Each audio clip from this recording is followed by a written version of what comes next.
ನಮಸ್ಕಾರ, ನಾನು ವಿಜಯ್ ವಿಖ್ಯಾತ್. ಇವತ್ತು ಮಂಗಳೂರು ಪೂರ್ತಿ ಒಂದೇ ಮಾತು.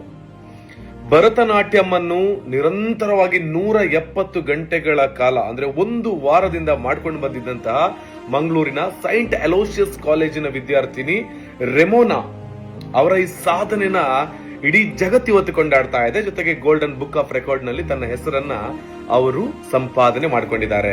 ಈ ಗೋಲ್ಡನ್ ಬುಕ್ ಆಫ್ ರೆಕಾರ್ಡ್ ಅಲ್ಲಿ ತನ್ನ ಸಾಧನೆಯ ಬಗ್ಗೆ ಒಂದು ಹೆಸರು ಬರಬೇಕು ಅಂತ ಹೇಳಿದ್ರೆ ಅಷ್ಟು ಸುಲಭ ಏನಲ್ಲ. ಅದರದಾಗಿರುವಂತಹ ತಂಡಗಳು ಬಂದು ಅದನ್ನ ಇಂಚುಗಳಲ್ಲಿ ಕ್ಷಣದಲ್ಲಿ ಸೆಕೆಂಡ್ಗಳಲ್ಲಿ ನೋಡ್ತಾ ಇರ್ತಾರೆ.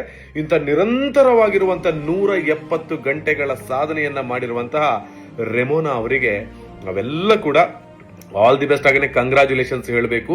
ಇಂಥ ಸಾಧನೆ ಮಾಡೋದು ಸುಲಭ ಅಲ್ಲ, ನಾವು ಮಾತಲ್ಲಿ ಹೇಳ್ಬಿಡ್ಬೋದು ಒಂದ್ಸಲ.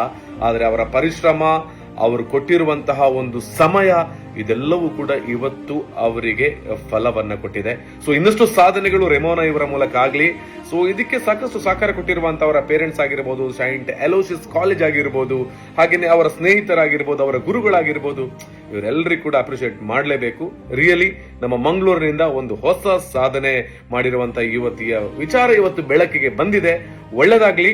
170 ಗಂಟೆಗಳಲ್ಲಿ ಇಂಥ ಒಂದು ಅದ್ಭುತ ಸಾಧನೆ ಮಾಡಿರುವಂತಹ ರೆಮೋನಾ ಅವರಿಗೆ ನಮ್ಮ ಕಡೆಯಿಂದ all the very best. God bless you. ಇನ್ನಷ್ಟು ಸಾಧನೆ ಮಾಡಿ. Thank you.